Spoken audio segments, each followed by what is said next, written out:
오늘 함께 나눌 하나님 말씀은 이사야 10장 5절부터 12절까지의 말씀입니다. 구약성경 이사야 10장 5절부터 우리 큐티책에는 19절까지로 본문이 되어 있지만 오늘 12절까지만 함께 읽겠습니다. 이사야 10장 5절부터 12절까지입니다. 5절부터입니다. 제가 먼저 읽겠습니다. 아수르 사람은 화 있을진저 그는 내 진노의 막대기요 그 손의 몽둥이는 내 분노라.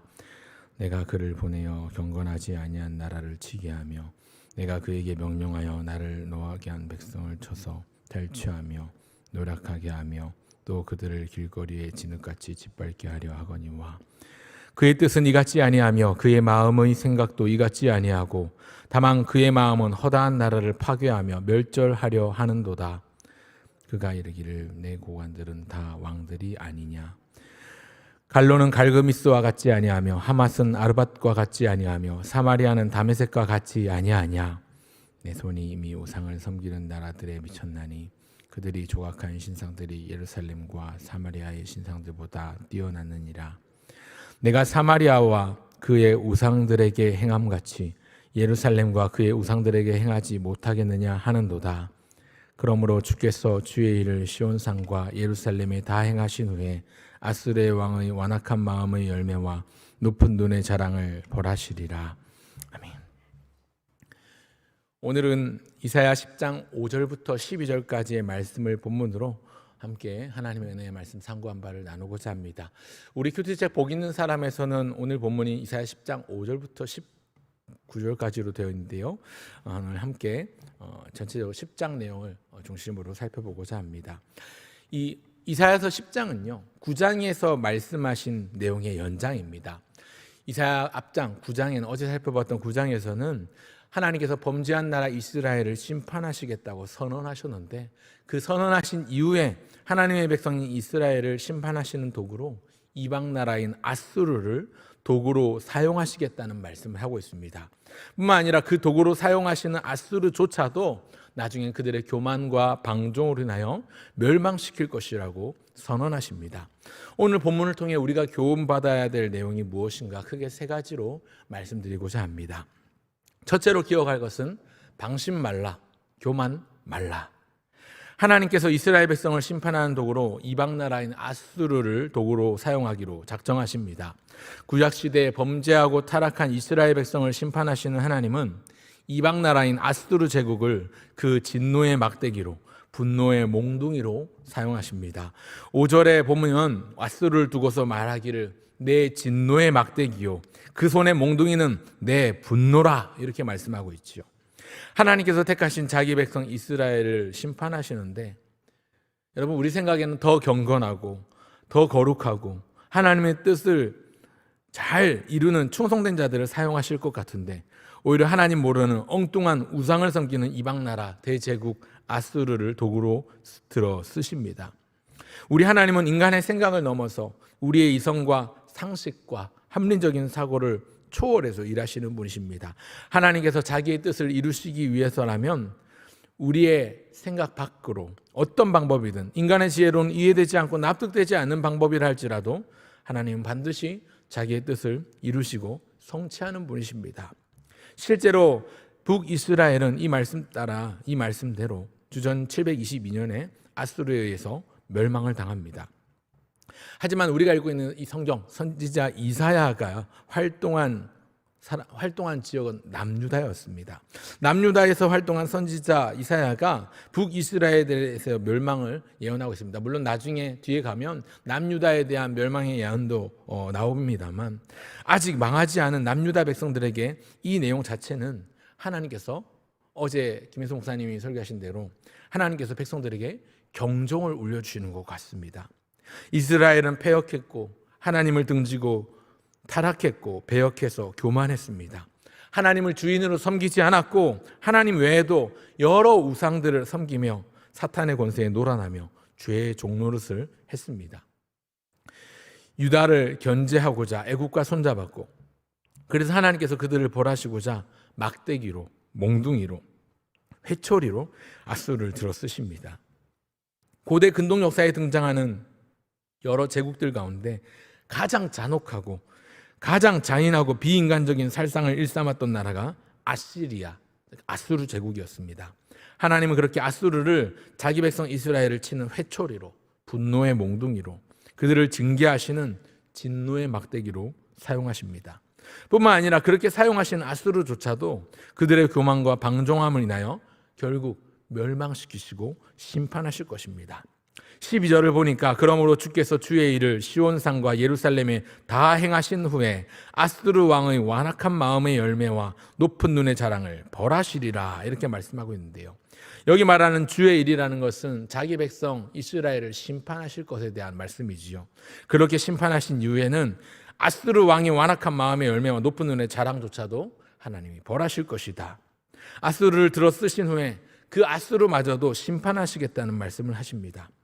이 앗수르 제국은요, 막강한 군사력을 앞세워서 북이스라엘만 아니라 아람 나라와 여러 나라들을 침략하고 정복했습니다. 수많은 사람들을, 심지어 민간인들조차도 잔인하고 가혹하게 살상을 일삼았던 나라입니다. 남유다를 공격하기도 해서 예루살렘을 포위하고 에워싸을 정도로 정복 직전까지 가기도 했었던 나라가 앗수르였습니다.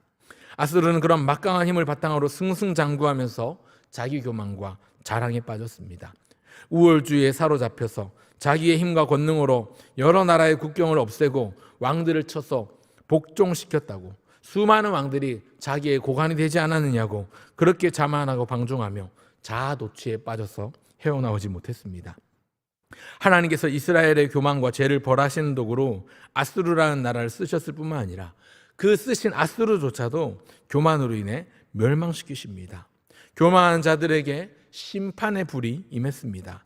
그리고 그 심판의 불로 그들을 태워 멸망시키시면서 사용하시는 나무 부직갱이도 마지막엔 그 불 속에 다 집어넣어 태워버리시는 것이지요. 여러분, 컵라면을 먹을 때 나무젓가락, 일회용 나무젓가락 쓰시지요. 컵라면은 다 먹고 나서 일회용 나무젓가락을 남겨두는 사람은 없습니다. 컵라면 남은 쓰레기를 버릴 때 나무젓가락도 같이 버리는 것이지요. 하나님께서 앗수르를, 이스라엘 백성들을 징계하시는 도구로 사용하십니다. 심판의 도구로 사용하실 뿐만 아니라 심판하신 이후에는 그 앗수르조차도 그 교만과 방종함으로 인하여 멸망시키십니다. 하나님 앞에서의 교만은 패망의 선봉이고 거만한 마음은 넘어짐의 앞잡이입니다. 잠언에 나오는 말씀이지요. 잠언 16장 5절에 보니까 무릇 마음이 교만한 자를 여호와께서 미워하시나니 피차 손을 잡을지라도 벌을 면하지 못하리라, 이렇게 말씀하고 있습니다. 잘 나간다고 교만하지 마시고 방심하지 마십시오. 그리고 겸손함으로 은혜를 구하십시오. 베드로전서 5장 6절에도 보니까 하나님은 교만한 자를 대적하시되 겸손한 자들에게는 은혜를 베푸시느니라. 그러므로 하나님의 능하신 손 아래에서 겸손하라, 때가 되면 너희를 높이시리라 하였습니다. 하나님의 은혜를 구하는 죄인의 태도는 교만과 방종이 아니라 간절함과 겸손함입니다. 유명한 아동문학가 정채봉 씨가 샘터, 아동문학지죠. 샘터라는 아동문학지에 기고했던 글 가운데 옷걸이라는 글이 있습니다. 어느 날 세탁소에 새로운 옷걸이가 들어왔습니다. 헌 옷걸이가 그 새 옷걸이에게 말합니다. 너는 어느 경우든지 너의 본분이 옷걸이라는 것을 잊지 말도록 하여라. 그랬더니 새 옷걸이가 헌 옷걸이에게 묻습니다. 그래야지요. 그런데 왜 그런 말씀을 하시는지요? 헌 옷걸이가 다시 말합니다. 자기의 걸쳐지는 옷을 두고서 그것이 자기의 신분인 양 자랑하는 녀석들을 흔히 보아왔기 때문이다. 명품 옷을 걸고 있다고 해서 그 옷걸이조차도 명품이 되는 양, 그렇게 교만하고 방심하고 방종하는 옷걸이에 대한 교훈이었습니다. 여러분, 큰 교회 다닌다고 해서 그 사람의 믿음도 크다고 말할 수 있습니까? 그렇지 않죠. 작은 교회를 섬긴다고 해서 그 사람의 믿음이 작다고 말할 수 있습니까? 그렇지 않습니다. 사람은 보이는 외모를 가지고 사람을 평가하고 정죄하고 비판하는 자리에 서지만 하나님은 중심을 보십니다. 작은 교회든 큰 교회든 그가 하나님 앞에 충성된 모습을 하나님께서 보시는 것이죠. 사람 눈은 속일 수 있어도 하나님은 속일 수 없습니다. 그렇기 때문에 하나님의 능하신 손 아래에서 겸손함으로, 또한 간절함으로, 교만하지 않고 방심하지 않고 나아갈 수 있는 저와 여러분 모두가 되시길 바랍니다. 그런가 하면 둘째로 기억할 것은 은혜에 감사하라. 이스라엘 백성은 하나님 앞에 범죄하였고 헛된 제사를 드리며 토색한 제물을 드렸습니다. 그래서 이사야 초반부에서 선언하기를 하늘이여 들으라, 땅이여 귀를 기울이라 말씀하면서 너희가 내게 예배하러 제사하러 나오지만 헛되고 가증한 토색한 제물을 가지고 나오는도다. 너희는 그저 내 마당만 밟을 뿐이니라 하나님이 한탄하시는 장면이 나오기도 했습니다. 하나님을 섬긴다고 하면서도 우상을 겸하여 섬겼고 하나님을 주인으로 모시지 않고 자기 스스로 주인이 되어 자기의 욕망을 따라 마음의 원함을 따라 살았습니다. 그런 그들을 하나님께서 좌시하지 않으시고 이 아수르라는 무시무시하게 압도하는 무력과 잔인한 폭력으로 무장된 그들을 통해서 백성들을 치시기로 하셨습니다. 그리고 이스라엘은 멸망당합니다. 이렇게 이스라엘에게 무시무시한 일을 행하신다는 경고의 말씀을 주시는데 말씀드린 것처럼 남유다 백성들에게 전했던 말씀이지요. 남유다 백성들은 그것을 반면교사로 삼아서 그와 같은 죄를 범하지 않았어야 했습니다. 하지만 유다 왕 아하스는 아수르와 동맹을 맺고 애국과 화친을 청하려는 등 나름 견제를 하고 자구책을 마련했습니다. 하나님을 의지하기보다 자기 소견에 오른 대로, 자기 생각대로, 자기 마음대로 외교적인 노력이나 국방에 있어서 어떤 노력들을 했던 그런 자기가 주인되는 모습을 보였습니다. 하나님께서 가장 잔인하고 가혹한 아수르 군대를 진노의 막대기로, 켜는 톱으로, 나무꾼의 손에 들린 도끼로 사용하십니다. 이것은 단순히 이스라엘 백성들에게 화가 나서 이것들 맛 좀 봐라, 때리고 없애려는 목적이 아니라 우리 하나님께서 택하신 자기 백성들, 그들로 하여금 하나님의 은혜를 몰랐던 불의한 자였음을 스스로 인식하고 깨닫게 하시기 위해서 하나님의 은혜와 사랑의 자리로 돌아오게 하시려고 징계하시는 것이지요. 그 징계의 도구로 아수르를 들어 쓰시는 겁니다. 사랑하는 부모가 사랑하는 자녀들을 위해서 사랑의 회초리를 드는 것입니다. 저희 집에 둘째, 첫째가 있는데요. 자매가 있으면 둘 다 말을 잘 안 듣지만 어느 날 첫째를 야단치면 둘째는 언니를 야단치는 그 모습을 보면서 알아서 눈치껏 행동하고 움직입니다. 북이스라엘에 대한 멸망, 이것에 대한 심판을 말씀하시는 것은 남유다로 하여금 하나님 앞으로 다시 돌아가게 하기 위한 경종을 울려주시는 것이지요. 당신께서 택하신 자기 백성을 하나님의 은혜의 자리로, 다시 그 사랑의 자리로 돌아오게 하시려고 징계하시는 것입니다. 그렇게 징계하시는 것은 그들을 사랑하기 때문이고 그들의 참 아버지가 되시기 때문입니다. 신약성경 히브리서 12장에도 보니까 주께서 그 사랑하시는 자를 징계하시고 그가 받아들이시는 아들마다 채찍질하심이라 하였습니다. 그래서 징계는 다 받는 것이거늘 너희에게 없으면 사생자요 친아들이 아니니라 하시면서 무릇 징계가 당시에는 즐거워 보이지 않고 슬퍼 보이나 후에 그로 말미암아 연단을 받은 자들은 의와 평강의 열매를 맺느니라 말씀합니다. 하나님께로 돌아갈 기회를 얻는 것이지요. 이것 자체가 은혜입니다. 여러분, 세상엔 두 부류의 사람만이 존재합니다. 들킨 죄인, 드러난 죄인과 아직 들키지 않은 죄인, 아직 드러나지 않은 죄인입니다.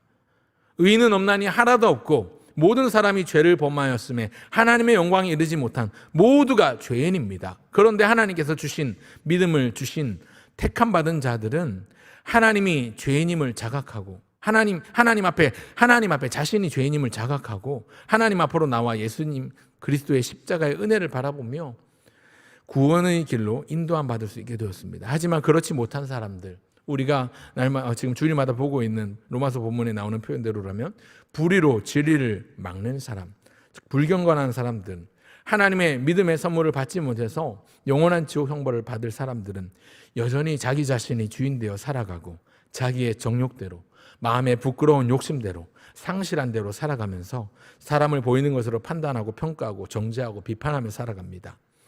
오늘 하나님은 말씀을 통해서 과거 이스라엘 민족의 역사와 실패 속에서 우리에게 참 길을 제시해 주십니다. 길이요 진리요 생명이신 예수님을 바라보고 붙잡는 것입니다. 그분의 십자가 은혜에 감사함으로 나아갈 수 있길 바랍니다. 나의 공로, 내 업적이 아니라 우리의 어떤 능력이 아니라 예수 그리스도의 십자가의 피, 그 보혈의 은혜를 보시고 우리를 구원하시는 주님을 바라보아야 합니다. 은혜에 감사하시는 우리 모두가 되면 좋겠습니다. 마지막 셋째, 오늘 본문을 통해서 우리에게 주시는 교훈, 우리가 새겨야 될 교훈은요, 도끼가 아니라 나무꾼을 보라는 것입니다. 조금 문학적이고 은유적인 표현일 수 있지만 심판의 도구인 도끼를 바라보지 말고 그 도끼를 붙잡고 있는 나무꾼, 그 나무꾼의 손을 보라는 것입니다. 말씀드린 것처럼 아수르를 심판의 도구로 사용하시는 하나님의 손, 그 보이지 않는 손, 그러나 역사의 배후에서 그 모든 역사를 주관하고 이끌고 계신 하나님과 하나님의 일하시는 손을 바라보십시오. 하나님은 온 천하 만물, 우주 삼라만상을 말씀으로 창조하신 창조주이십니다. 창조하셨을 뿐만 아니라 섭리하시고 운행하시는 섭리주가 되십니다. 그리고 그 주님은 마지막 날 우리를 심판하실 재림주로, 심판주로 다시 오실 것입니다. 모든 나라의 흥망성쇠만 아니라 인간 개인의 생사화복을 주관하시고 다스리시는 주님의 주권을 인정하고 그분을 바라보고 의지하고 그분께 은혜를 구하는 겸손한 인생이 되어야 합니다. 그것이 하나님께서 창조하신 피조물의 사명이요 우리의 본분입니다. 오늘 본문에 나타난 하나님의 도구로 쓰임받는 아수르는 진노의 막대기요 그 손의 몽둥이가 하나님의 분노였습니다. 그리고 15절에는 그들을 나무를 찍어 던지는 도끼, 또 켜는 톱에 비유하고 있습니다. 하지만 그 도구로 쓰임받은 아수르 자신도 말씀드린 것처럼 스스로 교만하고 방종해서 자기의 위력과 강성함과 위풍당당한 기세를 자랑했고 그들도 하나님께서 멸망시키십니다. 그래서 5절 첫 시작은 아수르를 두고서 화 있을진저라고 선포하고 있는 것이지요.